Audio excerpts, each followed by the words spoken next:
The MK party is created on the image of the former president. What will happen when he dies? Voters, they are going to realize this. From a national and local perspective, and IFP will regain its fair share of votes that is lost. And what makes it easier for IFP to survive the storm is there has been now different talks from those people who were united in calling for illegal immigrants to go back to their own countries. We see the division now. Can we say Ramaphosa has succeeded again in dividing something?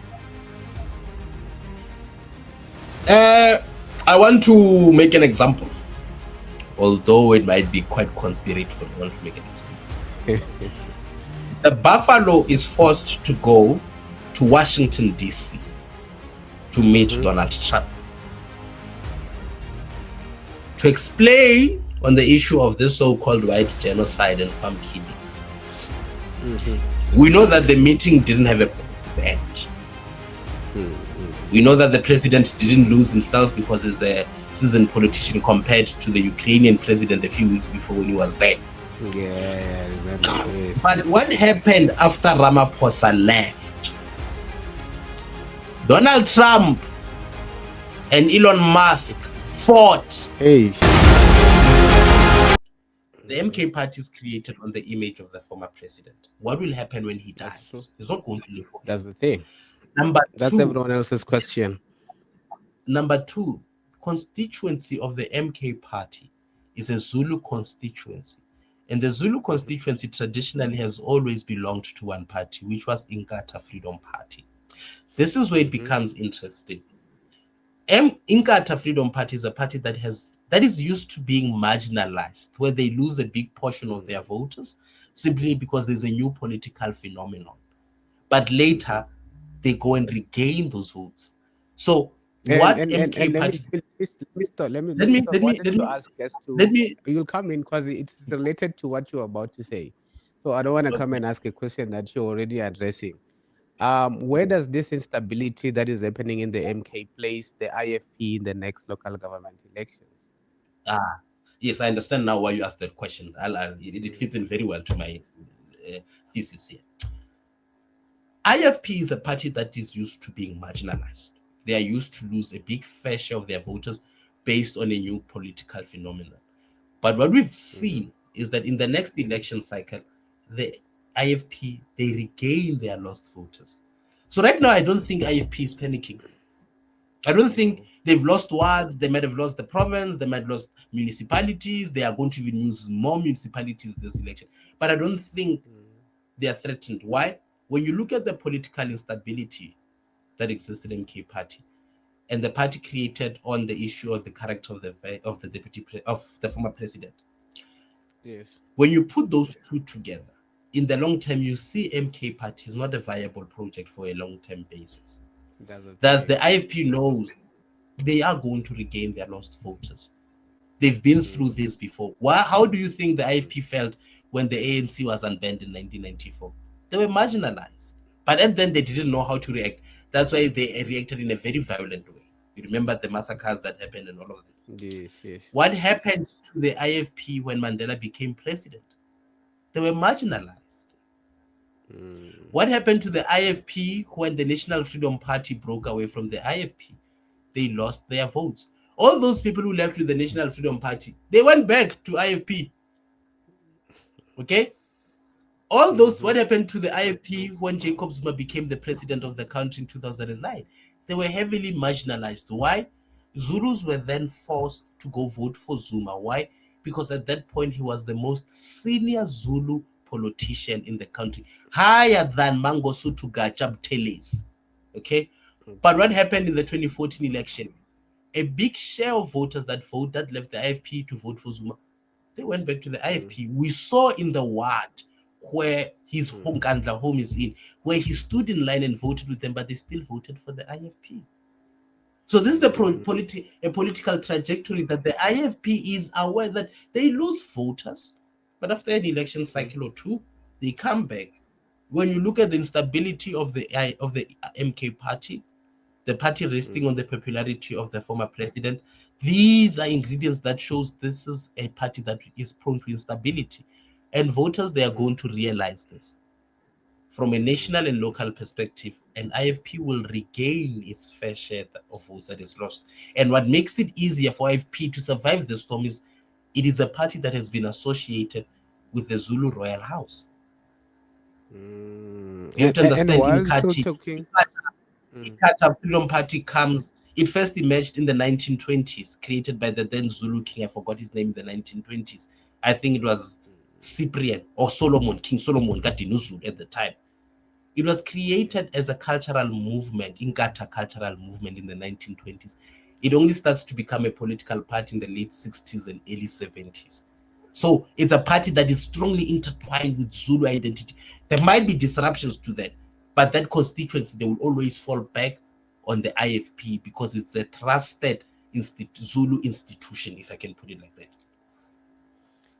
so now while still talking about the Zulu people, the Zulu kingdom, and the Zulu kingship, let's go to March and March. Mm. There has been now different talks from those people who were united in calling for illegal immigrants to go back to their own countries. We see the division now. Can we say Ramaphosa has succeeded again in dividing something?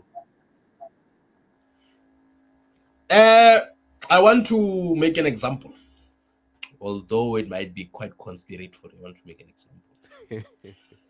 The Buffalo is forced to go to Washington, D.C. to meet Donald Trump to explain on the issue of this so-called white genocide and farm killings. We know that the meeting didn't have a positive end. We know that the president didn't lose himself because he's a seasoned politician compared to the Ukrainian president a few weeks before when he was there. Yeah, I remember. Yes. But what happened after Ramaphosa left? Donald Trump and Elon Musk fought. Hey, bruh. The rift started Hey. there. So commentators were simply saying, the vendor politician got to the Oval Office. He was embarrassed. He threw some chumps in the Oval Office, and he left them to fight amongst themselves. Yeah. Obviously, that is not true, the issue of charms and all of that. But the story seems to highlight that Ramaphosa is quite tactical in dividing people who might come across as united in a stand. That is why people, they say, when you go, don't meet that man. Because all of this started to happen after they met with Ramaphosa. As to what happened and what they said in that meeting, we do not know. The same with the Zulu king when there was contestation for his position in the royal family. Ramaphosa met with the man and all of that, and all of the detractors of the Zulu king, they kind of withered away. I don't know from a political science perspective how Ramaphosa manages to do this, and I don't want to throw the illusion that he uses superstition. No, that is just commentary. But it seems the man is capable of dividing people who are united. He's good at that. He's a tactical person. And with Ngizwe coming up with the stances that he came up, we were all shocked. And this is all coming after he met with the president. So the possibility does exist that the president might have done something, might have said something, or might have given him something. The proof relating to that, we don't know. The proof is still to be exposed as time goes on. So I think the president, Ramaphosa, the Buffalo, he does have that instinct to divide for his own convenience, So one engages him to be quite careful. I mean, you see with Trump and Elon Musk, you see with Ngizwe, March and March, and many instances. I mean, when we look at Ramaphosa, he's the one who's expelled Julius Malema. So he's not afraid between Malema and Zuma as well. So you must not be afraid. I mean, even then earlier on, he came in between Mandela, Zuma, and Mbeki. Mbeki and Zuma were removed from the negotiations. Ramaphosa inserted himself there because Ramaphosa emerges in the political field. Fine, first there with this guy of Cope who's dead. Musiwa Terra Lokota. Yes, in the yes. late 70s when they were arrested. And then Muswa says Cyril sold him out, you know? Okay, fine. Cyril's father was a police officer. They say he sold out.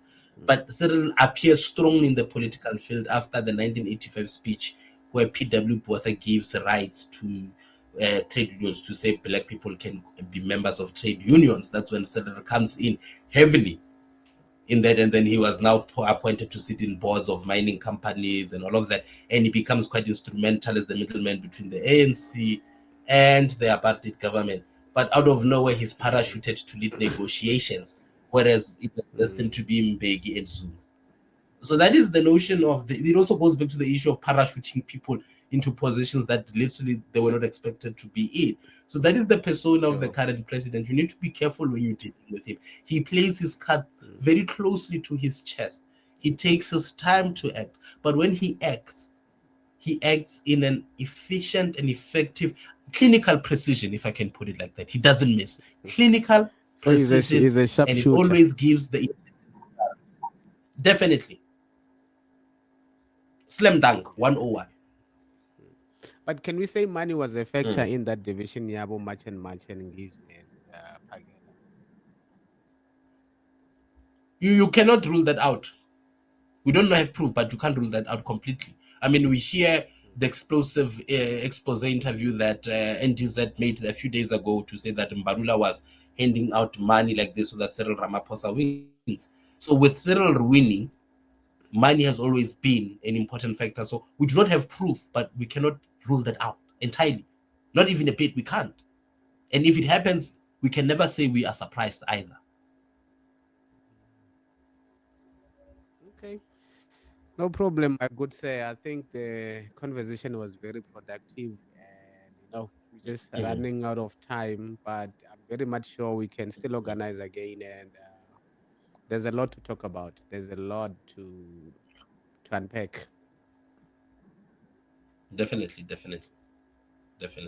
No, So thanks yeah, for man. having me here. No problem. Thank you so much, and we'll talk again some other time. All right. All the best. Thanks. Sharp, sharp. Oh, and one last thing. Banyana, they're doing well. They've qualified for quarterfinals. I think, we were mentioning Bafana the other time. I think we need to give credit to them as well in the Women's FIFA World Cup. They've reached quarterfinals. We're extremely proud of them. And I think the football season in South Africa is about to start. I just hope Mamelodi Sundowns does well, and I think Manchester United as well does well, and even Real Madrid. Those are my teams that I support. I don't care about the rest. No, we shall see, because I don't support any of those clubs beside Banyana, of which I wish them all the best. I just hope they improve in their performances, Definitely. because the first two games were not that impressive. Yeah. We know them to Yeah, be our especially the group springbok. stages. I was We know them to be our springbok when it comes to football, but now they are now pulling some inner Kaizer Chiefs in them, where they disappoint, where they're supposed to win games so easily. But we will improve, man. We will improve. Kaizer Chiefs is gonna get there this with time. I was happy with the first game, and I was so impressed with how some of the youngsters were playing. So there's some hope. There is hope. Don't be surprised when you see us lifting one or two titles at the end of the season. And Europe, Chelsea, no, man, we just made some good signings. Chelsea, we made yeah, some good signings. yes. So I kind of feel like we might be better than Man United in all aspects. Just that we're not going to be playing in Europe. It's fine. But maybe it's a time to rebuild. Don't count your horses yet, because the season has only begun. I mean, there's still a lot to happen. Say you will win domestic trophies. Don't do that. The season has barely begun. So let's wait and see. I'm not making No, pronouncements yet. The season has barely only begun. time will tell. Pronouncement But because of what you must remain hopeful. The thing is, you must remain hopeful and set your bar that high. That's the thing. So yeah, let me save the video. All right. Let me save it here. We'll chat some other time. All right. Sharp. Hey, tada. Sharp. Oh, Lara.